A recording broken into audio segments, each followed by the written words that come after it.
Me vi obligado a casarme con una viuda árabe embarazada de muchos meses a cambio de $10,000 al mes. Yo, un simple trabajador migrante latino, acepté aquel contrato absurdo para salvar el futuro de mi familia. Estaba listo para convertirme en un padre falso y un marido de alquiler.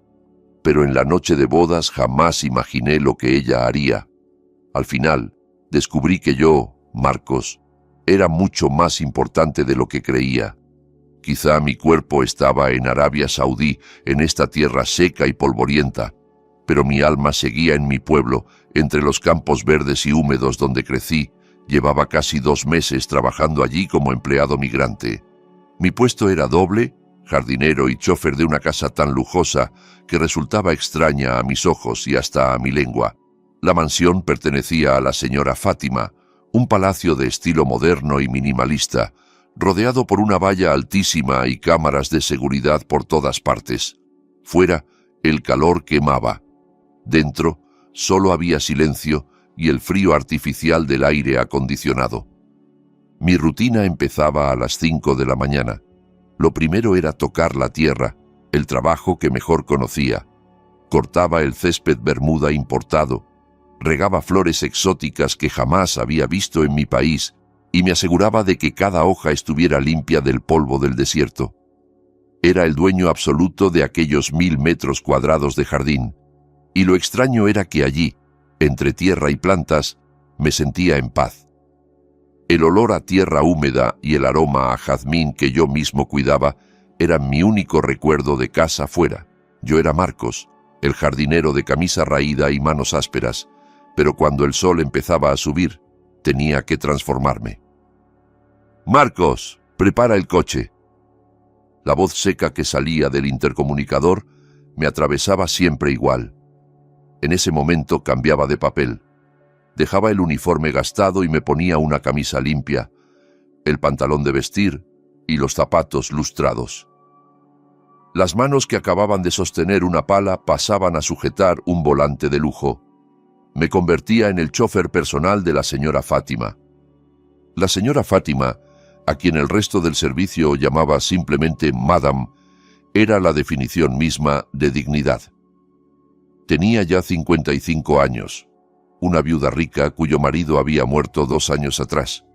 Se movía con una elegancia entrenada, vestida siempre con abayas de diseñador y rodeada de un aura de distancia intocable.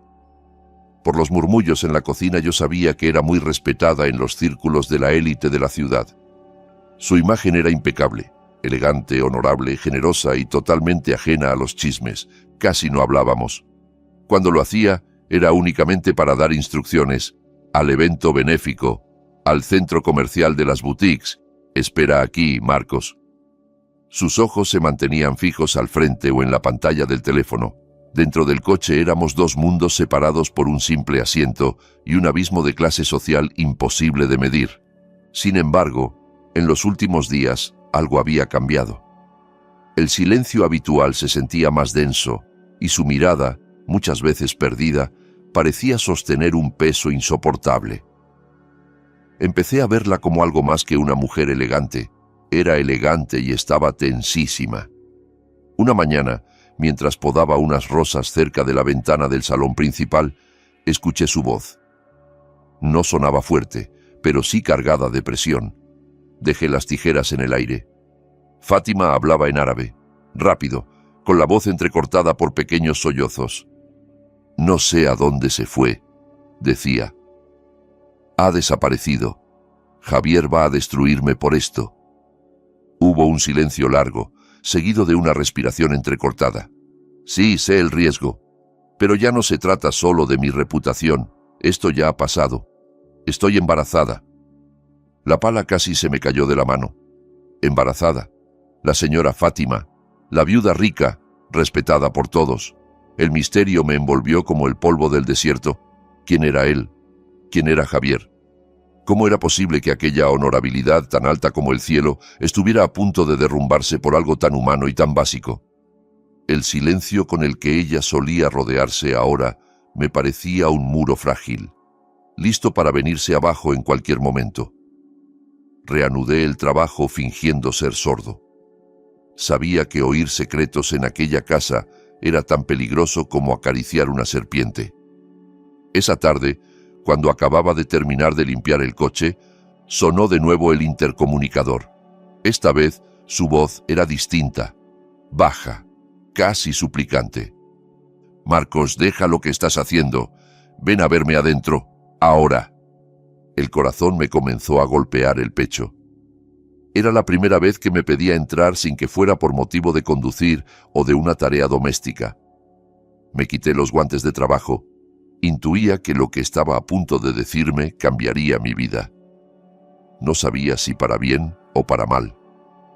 Crucé desde la terraza abrasadora al salón congelado por el aire acondicionado, caminando hacia un destino que jamás habría imaginado. Me detuve en el umbral del salón principal, al que hasta entonces solo había mirado desde lejos mármol brillante, muebles italianos, caligrafía dorada en las paredes. Me sentí tan fuera de lugar como mis botas llenas de polvo sobre aquel suelo pulido. Fátima estaba sentada en un sofá de terciopelo. No tenía la postura de una reina, sino la rigidez de una prisionera. No vestía abaya de gala, solo ropa de casa, cara pero sencilla, sin maquillaje, se veía frágil.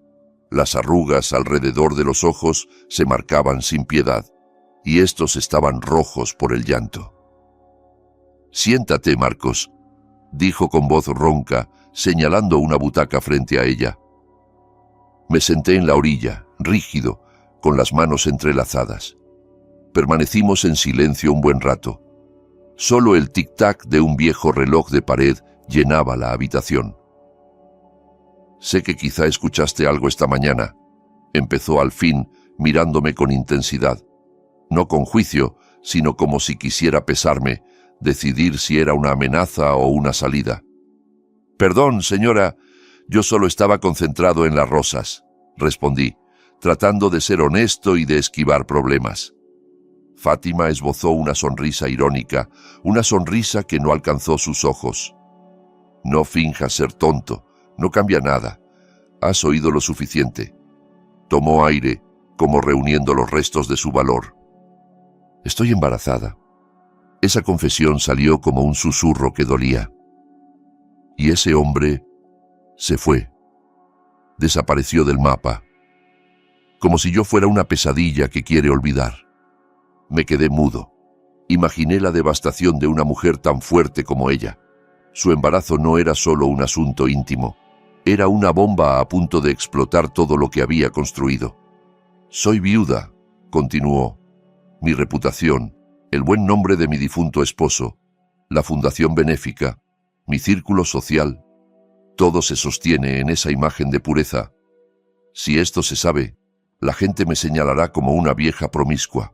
Lo perderé todo, Marcos. Aquí la reputación es la moneda más cara». Se inclinó hacia adelante. Ese gesto quedó grabado en mi memoria para siempre. «Quiero proponerte un trato», dijo. Su voz se volvió firme, casi empresarial, como si habláramos del precio de unas plantas. «Mira tu sueldo actual. Comparado con lo que necesito, es calderilla. Necesito un padre.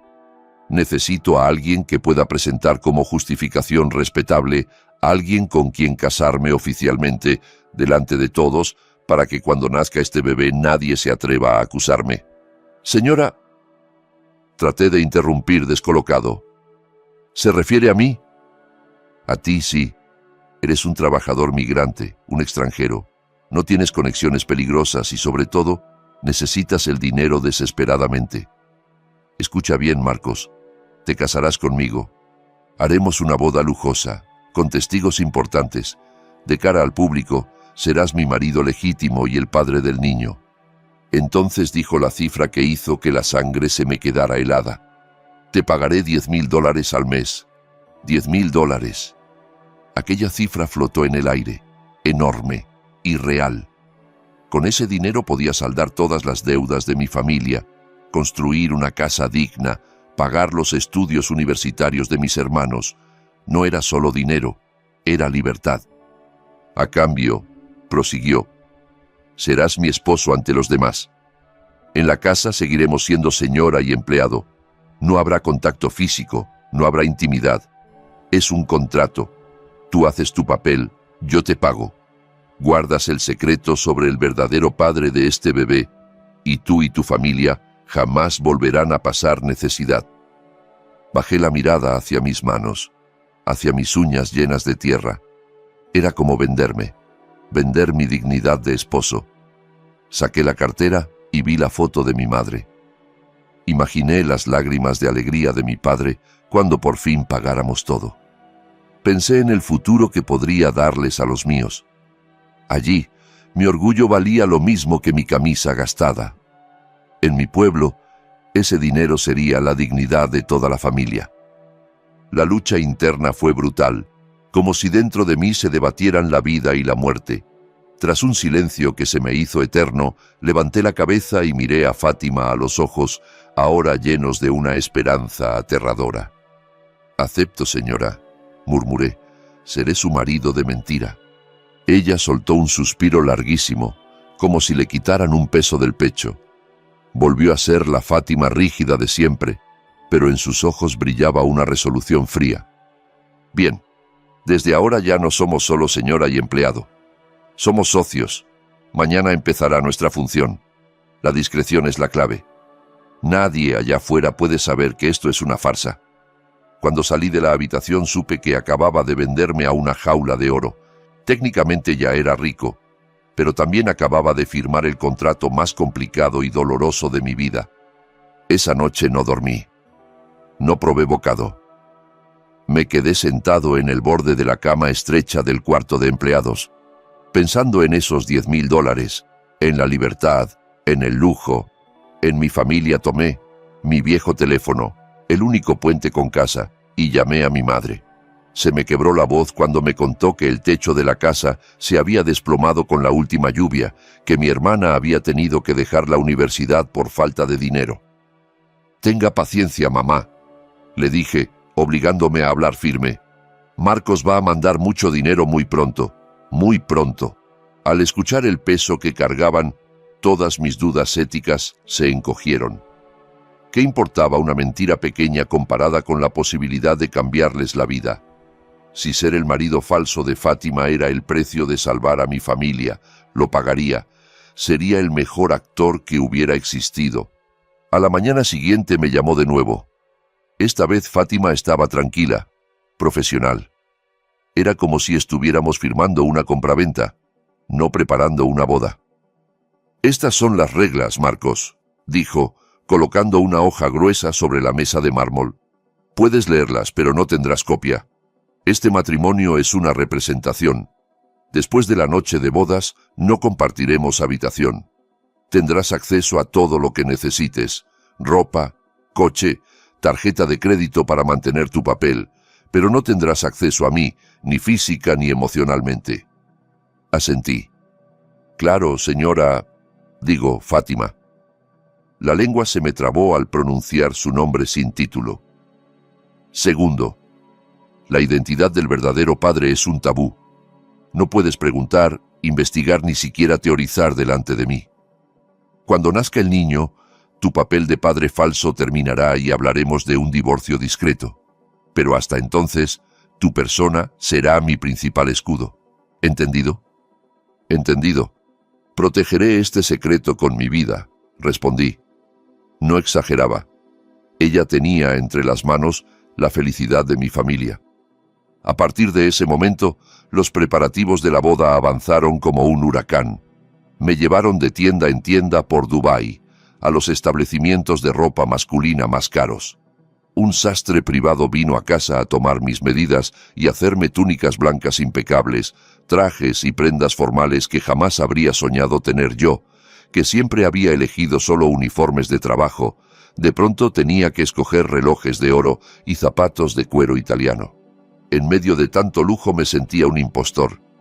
Me miraba en los espejos enormes y veía a un hombre alto, bien vestido, con pinta de rico y de importante, pero en cuanto apartaba la vista, seguía sintiéndome el jardinero de manos agrietadas.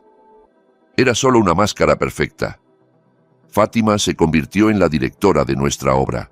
Me enseñó los códigos del mundo de los ricos, cómo hablar en público, cómo tomarle la mano frente a las cámaras con la dosis justa de cariño y, sobre todo, la expresión que debían tener mis ojos. «Recuerda, Marcos», me repetía mientras ensayábamos en el comedor, «tu mirada tiene que convencer, no la de un empleado temeroso, sino la de un marido enamorado. Tienes que parecer orgulloso de mí». Yo intentaba practicar. La miraba fijamente. Nuestros ojos se encontraban. Bajo la capa de hielo con la que se protegía, alcancé a ver su fragilidad. Por un segundo, no vi a la Fátima altiva, sino a una mujer sola, asustada. La víspera del enlace la casa estaba en ebullición. Había invitados que llegaban de todo Oriente Medio. Yo estaba en mi nueva habitación, mucho más grande y lujosa. A solas, Fátima me llamó al teléfono fijo para repasar por última vez nuestra versión de la historia. «Mañana es el gran día, Marcos. No olvides por qué hacemos esto», susurró. «Por su honor y por el futuro de mi familia», contesté seguro. Esa noche, el lujo que me rodeaba se sentía helado. Yo era, al mismo tiempo, el hombre más afortunado y el más solo del mundo. Tendría dinero, pero no tendría esposa. Tendría riqueza, pero perdería una parte de mí.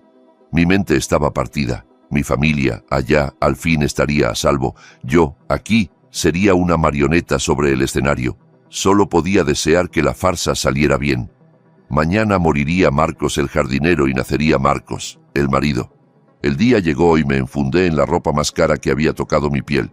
La túnica impecable, el pañuelo perfectamente colocado, el reloj de lujo en mi muñeca áspera de tanto sostener herramientas. Me miré en el espejo de la habitación que ya me parecía ajena. Este Marcos era una ilusión, una ficción costosa. La sala del evento era deslumbrante. Cientos de rostros desconocidos me rodeaban. Empresarios, diplomáticos, miembros de familias influyentes. Todos habían ido a presenciar una historia de amor aparentemente repentina. Se oían susurros curiosos, alguna sospecha disimulada. Pero todo cambió cuando apareció Fátima. Estaba radiante. Llevaba un vestido blanco de novia, hecho a medida, y emanaba un aura de reina. Sujetaba un ramo de rosas y caminaba hacia mí. Por un instante, antes de que se colocara su máscara, vi de nuevo a la Fátima vulnerable de aquella noche en el salón. Luego su rostro se endureció y su sonrisa se volvió perfecta, diseñada para las cámaras. Al llegar a mi lado me dedicó una sonrisa mínima, forzada, dirigida a los flashes. Su mano rozó mi brazo y sentí la frialdad de la seda. Aquel contacto no tenía calor, era el roce de un contrato, de un papel.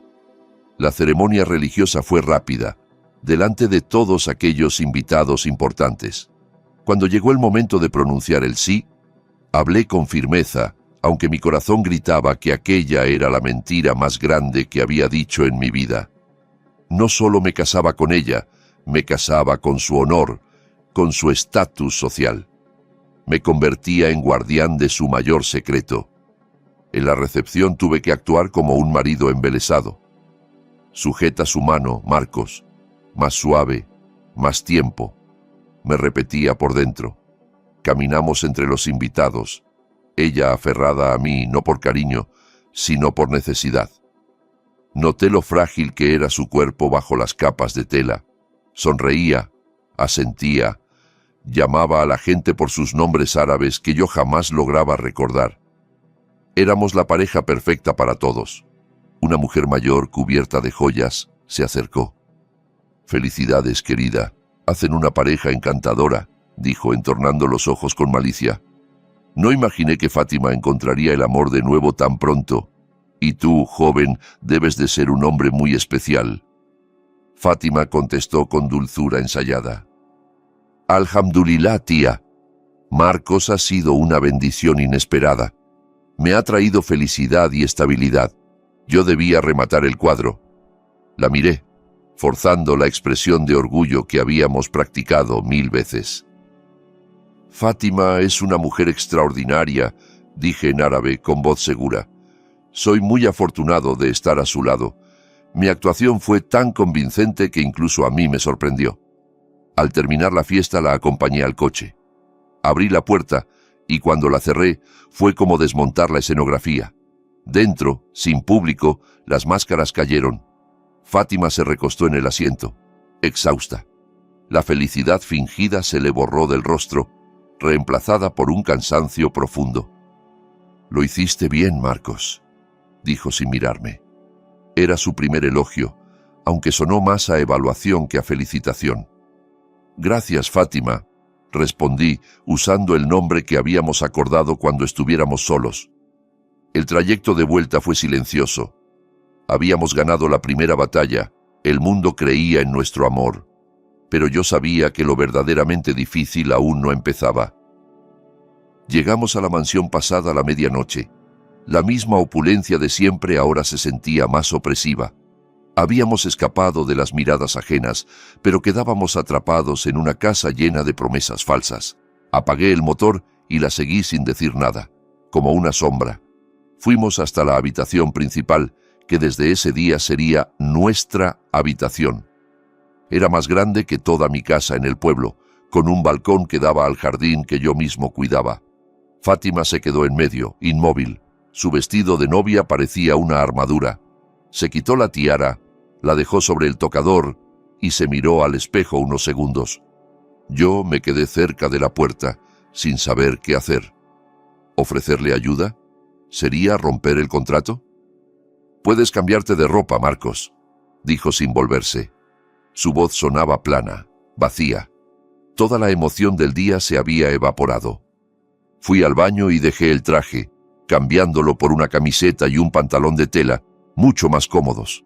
Al salir, ella llevaba un camisón de seda largo, pero seguía sentada en el sofá, leyendo. No parecía una recién casada, parecía una mujer que espera un tren nocturno. La incomodidad podía cortarse. «La cama es enorme», dijo al fin, señalando el lecho king size, «pero tenemos que mantener la distancia». Cogió una almohada fina y la colocó justo en medio de la cama. Una barrera pequeña pero simbólica, que representaba el abismo entre nosotros. Una línea física para un límite que ya habíamos firmado. «Estas son las reglas, Marcos. Estoy agotada», susurró cerrando los ojos un segundo.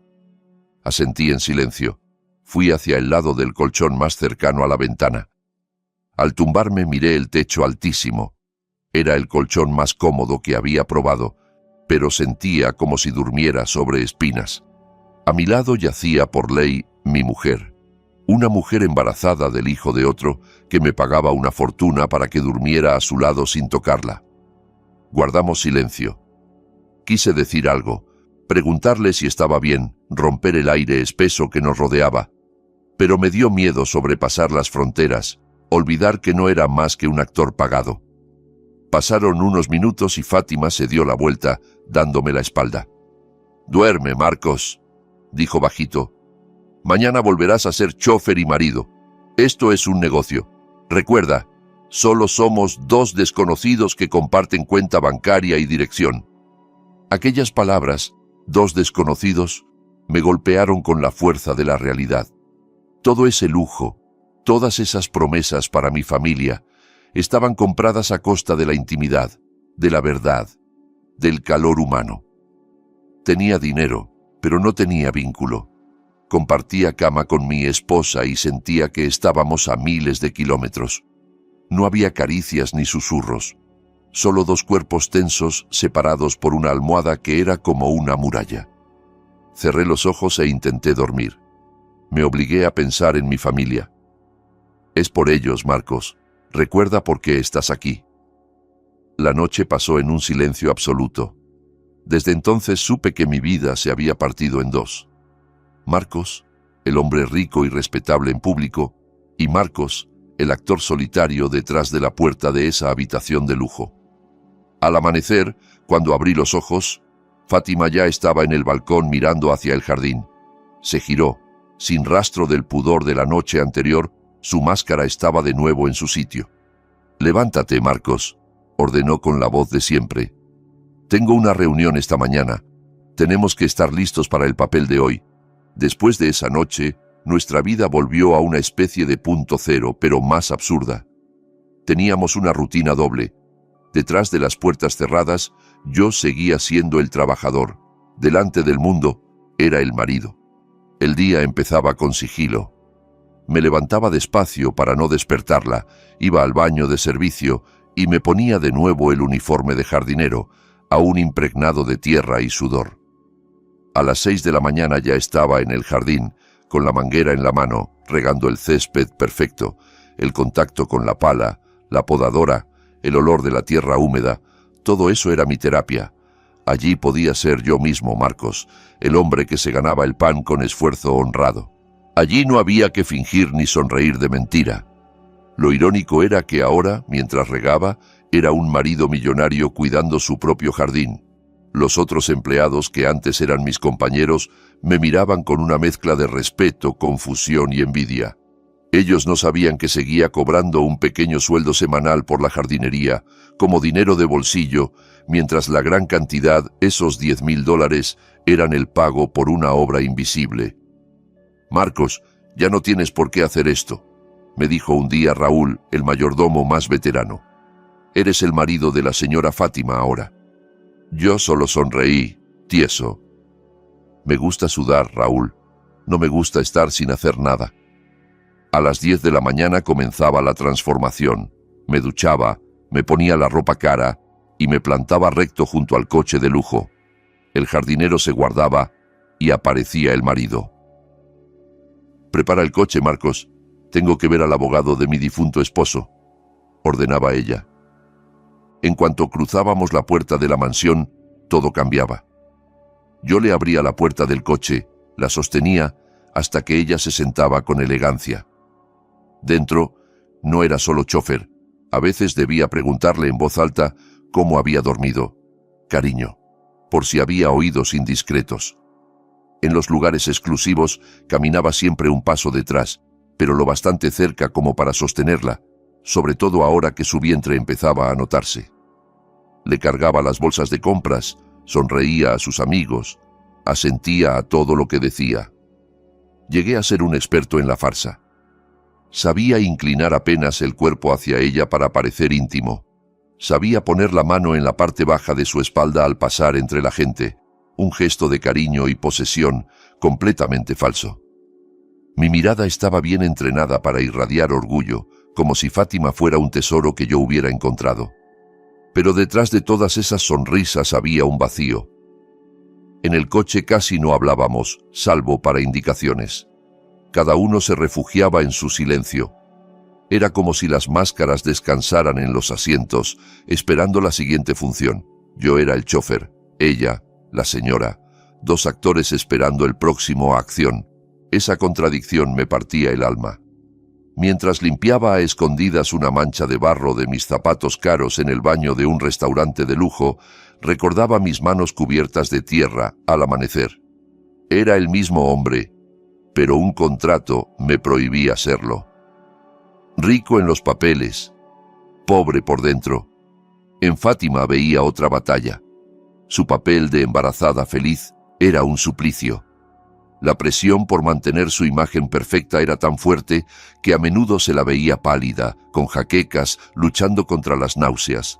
Sus sonrisas eran cada día más forzadas y, en mitad de la noche, varias veces la escuché llorar quedo al otro lado de la almohada que nos separaba. Observando su sufrimiento, algo empezó a cambiar dentro de mí. Dejó de ser solo la jefa o la socia del trato.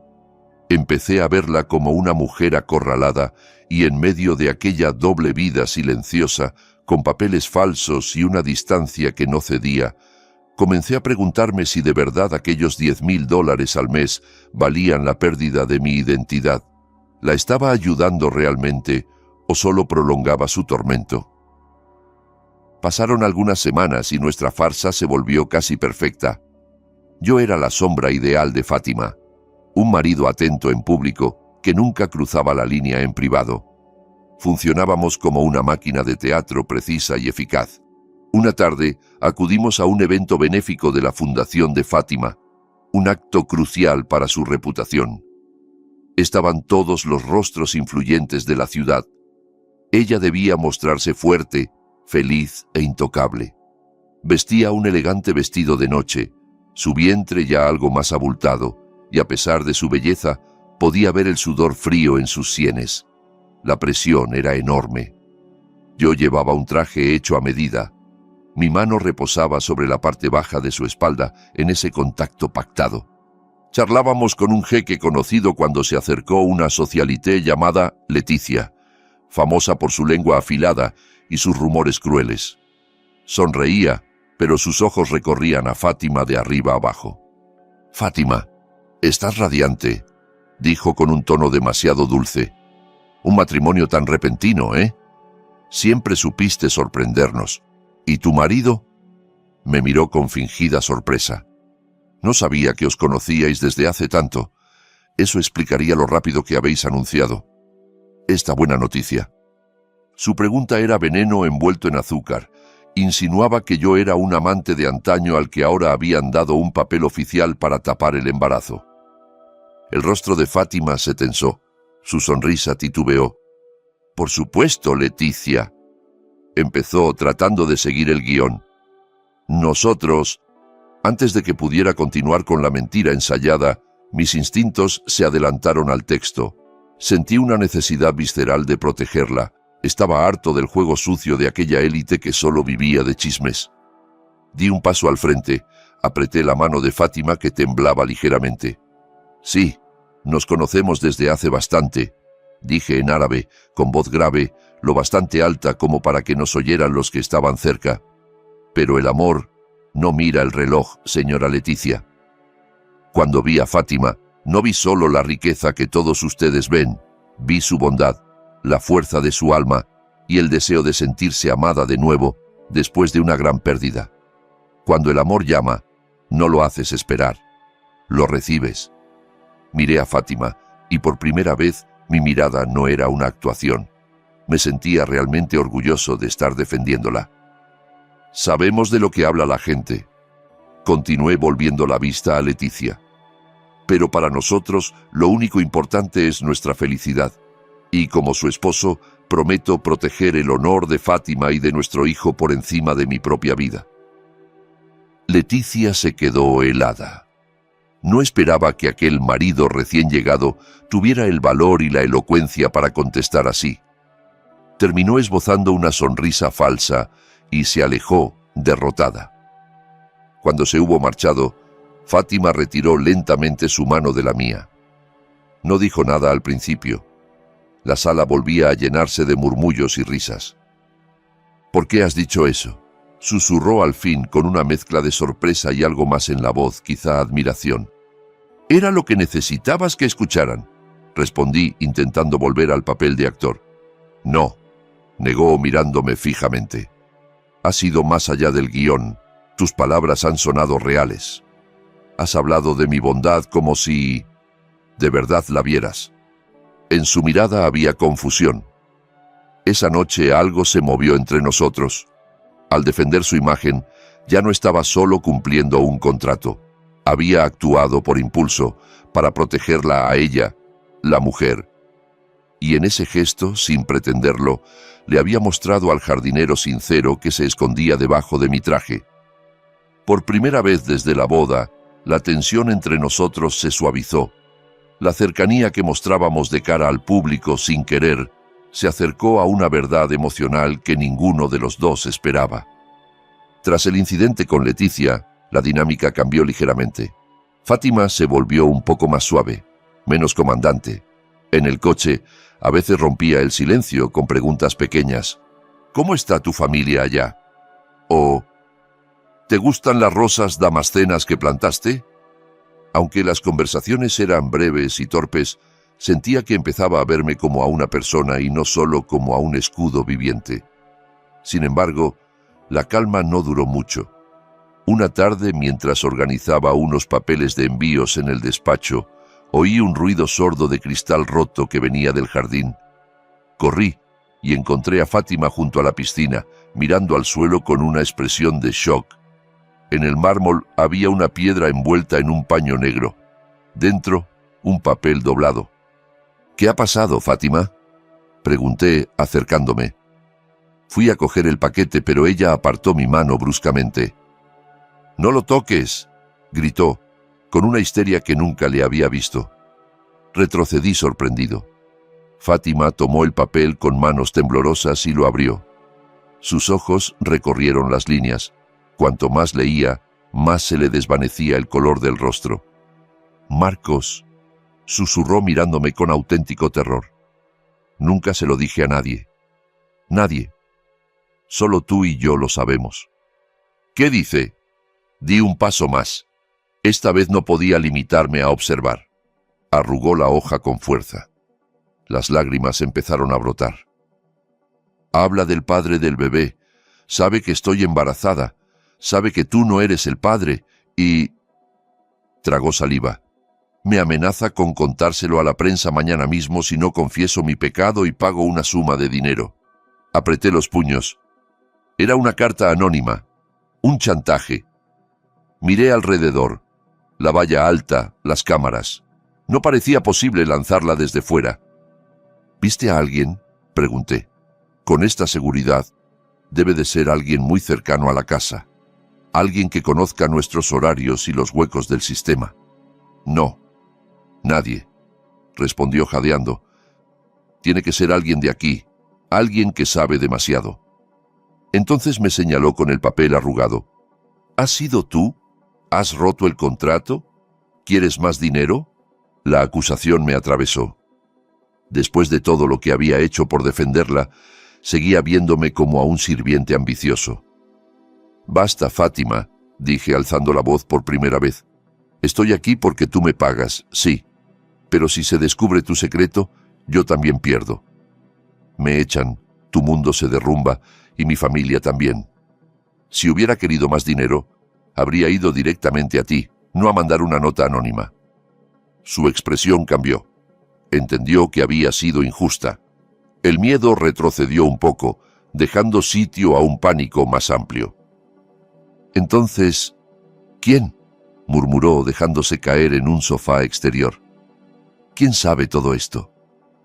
Tomé el paño negro del suelo. Era grueso y familiar. Lo examiné.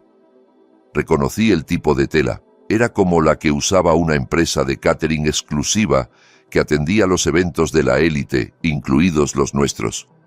«El evento benéfico del otro día», murmuré. «Alguien de allí, alguien que nos vio, que oyó algo y que se ha atrevido a enviar este mensaje directo a la casa». Comprendí que el misterio del padre del bebé no era solo una historia de un amante desaparecido, sino una amenaza real contra la seguridad de Fátima y sus finanzas. Yo, como marido y protector, estaba en medio de un conflicto peligroso. Esos $10,000 ya no eran el sueldo de un actor, eran el precio de vivir como objetivo. «¿Qué vamos a hacer?», preguntó Fátima, ahora completamente desarmada. «No podemos quedarnos quietos», dije. «Tenemos que descubrir quién está detrás antes de que actúe de nuevo». Esa noche, por primera vez, no compartimos solo cama, sino miedo y una meta común. Ya no éramos señora y empleado, ni siquiera solo socios, éramos aliados, atados por la misma amenaza. Y supe que, para proteger esta farsa y el futuro de los míos, tendría que empezar a investigar. Tenía que encontrar al verdadero padre, ese fantasma que había vuelto convertido en peligro. Tras la carta, la casa se convirtió en un campo de batalla silencioso. Fátima no dormía, yo menos. El mensaje había destruido su última máscara de tranquilidad. A partir de entonces dejó de cuidar tanto las formas, solo quedaba el miedo. 2 días después, cayó enferma. El embarazo, el estrés y el terror al chantaje la derribaron con fiebre alta. El médico privado vino, le puso una inyección y le ordenó reposo absoluto. Yo era el único allí, salvo una enfermera que venía por horas. Mi papel de marido de mentira se volvió de repente el de un marido real. Entré en la habitación. Fátima estaba tendida en la cama, pequeña y frágil bajo las mantas carísimas. Pálida, el cabello húmedo de sudor. Ya no se parecía a la Fátima altiva de la boda, sino a una mujer enferma de 55 años. Me senté en el borde de la cama. Mojé una toalla pequeña y comencé a pasarla por su frente. Ella abrió los ojos un momento y me miró. No había órdenes ni vergüenza, solo cansancio. «No hace falta que hagas esto, Marcos», susurró. «Puedes llamar a la enfermera». «La enfermera tiene horario, yo estoy aquí», respondí suave. La habitación se llenó de un silencio distinto al habitual. No era la incomodidad del contrato, sino la calma pesada de dos personas agotadas. Era un silencio que invitaba a la verdad. Al cabo de un rato, Fátima respiró hondo. «Debes pensar que soy una idiota», murmuró. «¿Por qué habría de pensar eso?», pregunté deteniendo la toalla. «Por meterme en una relación así, por perder el control, por arriesgarlo todo solo por no sentirme sola». Cerró los ojos, seguí empapando la toalla. Quería entender por qué lo había hecho. «Desde que mi marido murió», continuó, «todo el mundo me ve como un monumento. El monumento de la riqueza, el monumento de la pureza. Nadie me mira como mujer. Nadie ve a la persona que extraña una conversación sincera o una caricia». Y entonces apareció él. «Fernando», dije, adivinando. Asintió débilmente. Era más joven, diferente. Me hizo sentir viva. No me veía como la Madame Fátima de las obras benéficas. Me veía como a una mujer normal. Eso era lo que necesitaba. Sabía que estaba mal, que era una locura, pero pasó. Cayó, y luego las lágrimas resbalaron por sus sienes. Y ahora mi arrepentimiento es tan grande como el honor que he puesto en riesgo. La escuché con un nudo en la garganta. Pude ver el precio real de la perfección que todos admiraban. Aquella mujer que pagaba $10,000 al mes para ocultar un embarazo era, en el fondo, un ser humano que había buscado un poco de calor. Dejé la toalla en el cuenco y hablé con la mayor honestidad que pude. «Todos cometemos errores, Fátima. Pero ahora no estás sola. Ya no. No lo dije por el contrato. Lo dije porque, sinceramente, quería ayudarla. La compasión había sustituido al resentimiento». Ella abrió los ojos y me miró durante largo rato. En sus pupilas vi reflejado a un hombre que no era un criado, sino un compañero. «Gracias, Marcos», susurró. «Eres un buen hombre». Aquella noche compartimos una intimidad distinta, no física, sino emocional. Hablamos de su miedo al chantajista, de su preocupación por el bebé, del peso de ser una viuda rica. Le conté mis sueños sencillos para mi familia allá en mi tierra. Seguimos durmiendo en la misma cama, con la almohada entre los dos, pero la distancia física ya no importaba tanto. Había un hilo invisible uniéndonos, comprensión, confesiones y algo parecido a la confianza. Comprendí que nuestro contrato hacía tiempo que había dejado de ser una simple transacción económica. Era una alianza compleja. Tenía que protegerla no solo por el dinero, sino porque había descubierto a la mujer vulnerable que se escondía debajo de la armadura, y para hacerlo, debía descubrir quién estaba detrás de las amenazas. Aquello dejaba de ser teatro, se convertía en una misión. Después de aquella noche de confesiones, supe que debía dejar de ser solo jardinero y marido falso. Ahora era detective. La apuesta era demasiado alta. Si el chantajista ganaba, el honor de Fátima caería, y con él, el futuro de mi familia. Fátima, aunque seguía débil, me dio acceso a algunas cosas del hombre que había desaparecido. Capturas de viejos mensajes ya borrados del teléfono y, lo más importante, una tarjeta de visita aparentemente normal. Los mensajes eran pura azúcar, promesas de amor y citas secretas. La tarjeta, en cambio, era inquietante. No era la tarjeta de un amante cualquiera, sino de un asesor financiero llamado Fernando Álvarez, con la dirección de una torre de oficinas donde también trabajaban los abogados del difunto marido de Fátima. Decía que había trabajado con mi esposo, explicó, que llevaba años fuera de la empresa, pero que podía ayudarme con la fundación. Sonó una alarma en mi cabeza. Asesor financiero del marido. Llevaba mucho en su círculo. No había desaparecido. Se había desvanecido por orden de alguien. «Fátima, dijiste que se fue sin dejar rastro. ¿De verdad no dejó nada?», pregunté. Ella frunció el ceño pensando, hasta que un recuerdo la golpeó. «Espera». «Sí». Días antes de irse, se marchó a toda prisa. Dejó una llave pequeña. Pensé que era de su gimnasio. «¿Dónde está esa llave?» La buscó en un compartimento secreto del baño. Allí, escondida bajo joyas carísimas, estaba una llave plateada con un número y unas iniciales grabadas. Al día siguiente me puse en marcha. Me vestí con uno de mis trajes más caros. Sería el Marcos rico, el marido de Fátima, haciendo gestiones. La llevé a un compromiso social para mantener la fachada.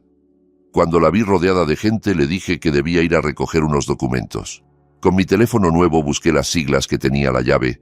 Descubrí que correspondían a los casilleros de un club privado que Fernando visitaba a menudo. Fui hasta allí. Fingí haber perdido mi propia llave y, tras sobornar al empleado cansado con un buen fajo de billetes, conseguí que me permitiera comprobar mi número. Así llegué al casillero de Fernando. Cuando lo abrí, el corazón se me aceleró. En su interior no había ropa de deporte ni nada normal. Solo una memoria USB, una cartera vieja y una foto escondida detrás de la billetera. Tomé la foto con manos temblorosas. Se veía a Fernando y Fátima sonriendo en una villa frente al mar. No fue eso lo que me dejó sin aire, sino la figura borrosa al fondo. Un hombre cuya cara me resultaba conocida: Javier. Javier. El mismo nombre que le había oído pronunciar a Fátima en su llamada angustiada. El sobrino mayor del difunto marido, el que gestionaba las propiedades y al que todos respetaban como un hombre muy conservador. De golpe, las piezas empezaron a encajar de forma siniestra. Fernando, el amante, era asesor financiero de la familia. Javier, el sobrino ejemplar, estaba presente. No era una simple historia de un novio que huye, era una trama. Volví a dejar la foto en mi bolsillo, devolví la cartera y escondí la memoria USB conmigo. Cerré el casillero con calma y regresé al coche para ordenar mis ideas. Fernando y Javier estaban conectados.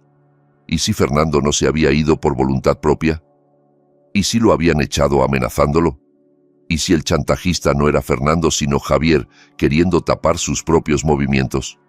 Tenía que hablar con Fátima. La llave ya no era de un casillero, era la llave de la verdad. Algo en esa memoria iba a revelar un giro mucho más oscuro que un simple escándalo amoroso. Volví a la mansión con el pulso a 1000. Traía un secreto más pesado que el embarazo de Fátima, el nombre del hombre desaparecido y una posible identidad para el chantajista. La encontré en su pequeña biblioteca, hablando por teléfono, con gesto tenso. Esperé a que colgara. «¿De dónde vienes, Marcos?», preguntó. Empezaba a preocuparme. «En el evento de hoy...». La corté. «Fernando Álvarez no se esfumó, Fátima. Se fue, sí, pero lo echaron. Y el que te está extorsionando quizá no sea él». Fátima se quedó petrificada. «¿Cómo sabes su nombre?», dijo. «Nunca te lo dije». Saqué la foto del bolsillo, la imagen de ellos dos en la playa. «La encontré en el casillero de un club privado que él usaba», expliqué. «Pero lo más importante es quién aparece detrás». Fátima miró la foto. Sus ojos ya no se sorprendieron por ver a Fernando, sino por la silueta detrás. «Javier», susurró casi sin voz. «Sí, Javier», continué con frialdad.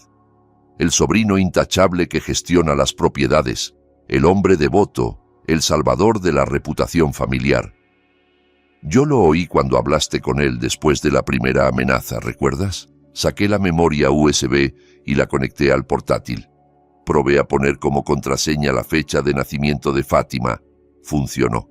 Se abrieron carpetas con datos financieros de la fundación y varios audios. Seleccioné uno. «Escucha esto», dije, dándole al play. La primera voz era la de Javier, fría. «Tienes que irte, Fernando. Ya. Si el escándalo de mi tía sale a la luz por tu culpa, toda la familia se hundirá. Te mandaré fuera del país, tendrás dinero, pero desapareces para siempre. O me encargo de destruirte primero a ti». Luego sonó Fernando desesperado. «La amo, Javier. Y está embarazada de mi hijo. Voy a casarme con ella». Javier soltó una risa cortante. ¿Casarte con una viuda rica 30 años mayor? No seas ridículo. Ese niño no puede nacer con una mancha en el nombre. Te vas y la dejas arreglar sola este desastre. Pausé el audio. El silencio fue más pesado que cualquier noche. La cara de Fátima cambió del miedo a una rabia triste. Javier lo echó, murmuró. Me dijo que lo hacía para protegerme, para cuidar la reputación de la familia. Negó con la cabeza. No, lo hizo porque quiere el control de la herencia y de la fundación.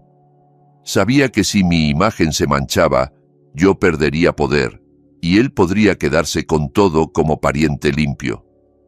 Le enseñé otro archivo, un correo que Fernando había dejado preparado, disculpándose con Fátima, avisándole del peligro y de la coacción. El chantajista real no era Fernando, sino Javier, asegurándose de que ella nunca pudiera recuperarse ni volver a él. De pronto se oyó el rugido de un motor. Un empleado entró a toda prisa. «Señora, el señor Javier ha llegado. Viene con 2 abogados». El rostro de Fátima palideció. «Viene a tomar el control», susurró. «Sabe que intentaré resistir». Desconecté la memoria USB y la guardé. Fátima parecía a punto de rendirse. Me acerqué. «Escucha, Fátima, Javier no puede saber que tenemos esto, ni que yo soy tu marido de mentira. Volvemos al papel, ¿sí? Tienes que ser fuerte. Lo enfrentaremos juntos». Me coloqué a su lado, ya no como empleado ni como actor, sino como protector. La puerta de la biblioteca se abrió de golpe. Javier entró con 2 hombres de traje oscuro y mirada fría. «Tía Fátima», saludó con una voz empalagosa. «Hemos venido a hablar sobre el futuro de la fundación. Dada tu delicada situación, creemos que lo mejor es...». «No estoy tan delicada, Javier», le cortó ella con firmeza. Yo me puse un paso detrás, con la mano en su hombro en un gesto de apoyo, esta vez auténtico. Javier me lanzó una mirada por encima del hombro. «Señor Marcos, dudo que entienda los asuntos de la familia», dijo. «Este es un tema complejo. Debería dejar que lo manejemos los expertos». Le sostuve la mirada. «Soy su esposo. Lo que afecta a Fátima me afecta a mí. Y sé lo suficiente de leyes para saber que la herencia no se arrebata con amenazas». Javier soltó una risita. «¿Amenazas? Yo no amenazo a nadie. Solo intento proteger el buen nombre de la familia. Sé que tú no eres el padre del niño, Marcos. Sé lo de Fernando. Podría arruinaros la reputación en una noche. Al final del día, sigues siendo un simple trabajador migrante. No tienes poder contra mí». Fátima tomó la palabra. Sus ojos chispeaban. «Tienes razón en algo, Javier. Soy viuda, estoy embarazada y he cometido un error. Pero te equivocas en creer que soy una tonta». Se acercó a su escritorio. Yo sabía lo que iba a hacer. «Fernando no se fue por vergüenza. Tú lo expulsaste, para quedarte con la posición de mi marido muerto. Creíste que me quebrarías con el miedo, aunque algunos monumentos lloran, no se derrumban tan fácil». Pulsó un botón oculto y en la pantalla grande de la pared, el mapa de la fundación fue sustituido por la grabación que habíamos escuchado. La voz de Javier llenó la sala, acusándolo a él mismo. Sus amenazas quedaron al desnudo. «Esta grabación ya está en manos de mi abogado de confianza», dijo Fátima. «Y esta memoria», añadió señalando el USB en mi mano, «contiene toda la prueba de tus maniobras». Javier se quedó sin color. Sus abogados se miraron entre sí, nerviosos. La batalla estaba perdida para él. No fue el dinero quien lo venció, sino la verdad y la valentía de la mujer a la que tanto había subestimado, y la intervención del jardinero al que no dio importancia. Cuando Javier y sus abogados se marcharon con la cabeza gacha, la casa cayó en un silencio nuevo, limpio. Fátima se dejó caer en un sofá y rompió a llorar, pero esta vez era alivio puro. Me senté a su lado. «Lo logramos, Fátima», susurré. «Lo logramos», repitió ella, mirándome con algo más que gratitud. «Me has salvado, Marcos. Has salvado mi honor, mi futuro y el de este niño. Días más tarde se hizo el pago. Mi cuenta empezó a recibir esos $10,000 al mes durante un año, una suma increíble. Se firmó un acuerdo de divorcio secreto. La farsa terminaría de forma discreta. Yo había terminado mi papel. Fátima me llamó al jardín, donde solía podar las rosas. Me entregó un sobre con documentos legales. Nuestro divorcio preparado. Y otro, la escritura de una casa comprada para mi familia en mi pueblo, como agradecimiento extra. Miré los papeles. Todos mis sueños condensados en unas hojas. Ya era libre. Podía volverme a casa. ¿Cuándo piensas irte, Marcos?, preguntó. Su voz era serena, pero sus ojos delataban una tristeza inevitable. Miré las flores que había cuidado, la casa que al principio fue una jaula, pero que poco a poco se volvió un lugar compartido. Miré a Fátima, ahora a punto de convertirse en madre soltera. Respiré hondo. He cumplido el contrato, Fátima, dije. He sido tu marido ante la ley y ante el público. He cobrado lo acordado. Sonreí apenas. Pero no puedo irme todavía. Ella frunció el ceño. ¿Qué quieres decir? La farsa de marido y mujer tiene que seguir, al menos hasta que nazca el niño y quede reconocido. Después de todo esto, no voy a dejarte sola frente a la gente, y menos con Javier aún rondando. Te prometí que protegería tu honor y al niño. Eso ya no es cuestión de contrato, sino de mi propia dignidad. Las lágrimas volvieron a sus ojos, esta vez cálidas. No sabía qué pasaría después. Tal vez me quedaría para siempre como marido de mentira, tal vez no. Pero tenía claro algo. Ya no era solo el jardinero detrás del muro ni el actor del escenario. Había encontrado valor y, más importante, un vínculo auténtico con la mujer de mi lado, un vínculo nacido de una mentira, pero alimentado por la verdad. Tomé su mano y la apreté, un gesto sin contrato. Me quedaré, Fátima, dije con firmeza, hasta que los dos estemos realmente listos para cerrar este capítulo. Nos quedamos bajo el sol de la tarde, dos personas unidas por una farsa que se había vuelto realidad. La obra silenciosa se había acabado, pero comenzaba otra historia. La de dos desconocidos que encontraban propósito y esperanza en medio del caos. Pasaron varios meses desde la confrontación con Javier. Nuestra vida entró en una calma distinta. El silencio ya no era incómodo, sino comprensivo. Seguía siendo su marido de cara al mundo, pero la actuación dejó de ser una carga. Éramos un equipo, dos aliados esperando el final de un acto. Javier no se rindió de inmediato. Seguía vigilándonos, buscando grietas, pero cada vez que intentaba acercarse a la fundación, yo estaba ahí, perímetro firme, con la memoria USB como carta bajo la manga. Poco a poco, sus amenazas se diluyeron hasta convertirse en un murmullo lejano. El embarazo de Fátima llegó a su recta final. Nunca imaginé sentir tanta tensión por un bebé que no llevaba mi sangre. Yo, que al principio solo veía el dinero, ahora me preocupaba de verdad por la salud de ella y de ese niño. Fátima empezó a abrirse más. Me pedía que la acompañara a las citas médicas. Me apretaba la mano cuando las náuseas eran demasiado fuertes. No llegamos a ser amantes, pero nuestra relación se transformó en una amistad profunda y un respeto mutuo mucho más honestos que la fachada de los primeros meses. Una tarde, sentada en el borde de la cama, acariciándose la tripa, me miró con una ternura que jamás le había visto. «¿Sabes, Marcos?», dijo, «antes tenía miedo de que este bebé naciera marcado como bastardo. Ahora lo que más miedo me da es que te vayas de verdad cuando nazca». «Ya he recibido mi paga, Fátima. Ya he ayudado a mi familia», contesté, intentando mantenerme neutral. «Esto ya no va de dinero», respondió. Sus ojos brillaban con una sinceridad nueva. «Eres el padre ante el mundo, y para mí, eres el hombre más valiente que he conocido. Me devolviste la dignidad». No respondí, porque en el fondo yo tampoco lo tenía claro. El dinero ya era seguro, era libre, pero había un hilo que me sujetaba a esa casa. La noche que más temíamos y esperábamos llegó.